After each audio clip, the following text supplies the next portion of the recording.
بسم اللہ الرحمن الرحیم۔ السلام علیکم ناظرین، ہم حاضر ہیں آپ کے ساتھ آج ایک نیو ویڈیو لے کے، اور خوش آمدید کہتے ہیں آپ کو اپنے ZSH ٹاپک یوٹیوب چینل میں۔ دوستو، آج ہم بات کرنے جا رہے ہیں رمضان المبارک کے مہینے کے بارے میں، جو کہ بہت رحمتوں اور برکتوں والا مہینہ ہے، اور ہر انسان کی، ہر مسلمان کی یہ خواہش ہوتی ہے کہ وہ اس رمضان میں زیادہ سے زیادہ عبادت کرے اور اپنے رب کو راضی کر دے۔ دوستو، اللہ پاک کا ایک فرمان ہے جس کا مفہوم ہے کہ جب اللہ پاک کی ذات کسی کو بخشنے پہ آتی ہے، یعنی کہ اگر کسی کی بخشش کرنی ہوتی ہے تو وہ بدلے میں انسان کو رمضان المبارک جیسا مہینہ فراہم کرتی ہے کہ وہ اس مہینے میں زیادہ سے زیادہ نیکیاں کما کے اپنے رب کو راضی کر لیں۔ دوستو، آج ہم بات کرنے والے ہیں رمضان المبارک کے مہینے کے دنوں کی، اس گھڑی کی بات کرنے، اس ٹائم کی بات کرنے جا رہے ہیں جب انسان جو بھی کچھ اللہ پاک سے مانگے تو اللہ پاک اس انسان کو عطا کرتے ہیں، بشرطے کہ وہ جائز ہو، وہ بغیر کسی لالچ کے ہو۔ تو ہر انسان کی یہ خواہش ہوتی ہے کہ اللہ پاک جو ہے وہ ہماری دعائیں قبول کرے، ہماری ہر دعا قبول کرے۔ تو دوستو، نبی کریم صلی اللہ علیہ وآلہ وسلم کا اس کے بارے میں ایک فرمان ہے جس کا مفہوم یہ ہے کہ جس طرح انسان دنیا سے اپنے اعمال آسمان کی طرف بھیجتا ہے، ٹھیک اسی طرح اللہ پاک کی رحمت جو ہے وہ اس بندے کے اوپر برستی ہے، یعنی کہ اگر انسان زیادہ سے زیادہ نیک کام کرتا ہے تو اللہ پاک اس کی جلدی دعائیں قبول کرتے ہیں۔ اور قرآن پاک میں اللہ تعالیٰ کا ارشاد ہے، لا تقنطوا من رحمت اللہ، کہ میری رحمت سے کبھی مایوس نہ ہو۔ اگر آپ کی دعا قبول نہیں ہوئی تو اس میں آپ کا ہی کچھ فائدہ ہوگا۔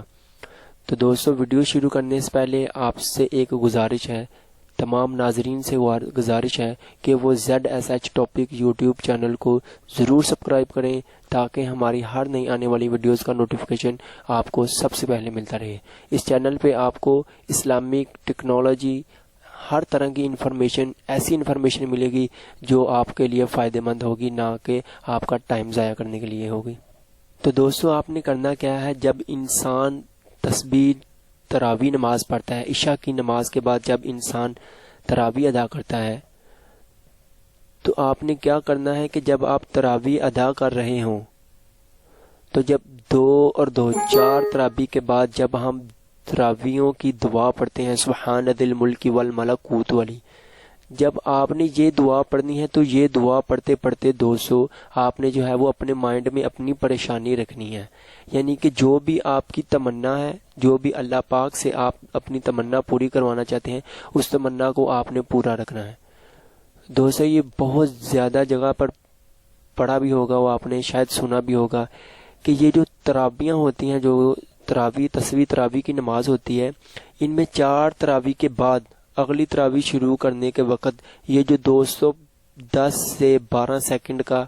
یہ جو وقفہ ہوتا ہے، یہ اتنا اہم ہوتا ہے، اتنا اللہ پاک کے قریب ہوتا ہے کہ انسان جو بھی کچھ چاہے اللہ پاک سے منوا سکتا ہے۔ تو آپ نے کیا کرنا ہے، جب آپ تسبیح تراویح کی نماز پڑھتے ہیں دوستو، تو آپ نے جب 4 تراویح پڑھ دینی ہے اور اس کے بعد جب آپ نے دعا پڑھنی ہے 10 سے 12 سیکنڈ دوستو، یہ جو وقفہ ہے آپ نے اپنے دل میں گڑ گڑا کے اللہ پاک سے التجا کرنی ہے اور اپنے مسائل کے لیے دعا کرنی ہے۔ تو اللہ پاک جو ہے وہ، میں نے پہلے ہی کہا ہے کہ بشرط نیت، انما الاعمال بالنیات، تمام کاموں کا دارومدار نیتوں پر ہوتا ہے۔ تو اگر آپ کی نیت نیک ہے تو یہ دعا ضرور قبول کریں گے۔ تو دوستو، امید کرتا ہوں آپ کو آج کی ویڈیو ضرور پسند آئی ہوگی۔ اگر ویڈیو پسند آئی ہے اس کو لائک کریں، ہمارے چینل ZSH ٹاپک کو ضرور سبسکرائب کریں اور اپنے فرینڈ کے ساتھ اس ویڈیو کو شیئر کریں۔ ہو سکتا ہے کسی کی، آپ کے شیئر کرنے کی وجہ سے کسی کی زندگی بدل جائے، کسی کی کوئی دعا جو جتنے سالوں سے بھی قبول نہیں ہو رہی، کتنے مسائل ہیں لوگوں کے جو قبول نہیں ہو رہے، تو وہ جو ہیں اللہ پاک آپ کے شیئر کرنے کی وجہ سے ہو سکتا ہے وہ دعا مانگے، آپ کے لیے بھی دعا مانگے اور میری اور آپ کی ذریعہ نجات کا باعث بنے۔ تھینکس فار واچنگ، ملتے ہیں نیکسٹ ویڈیو میں۔ اللہ حافظ۔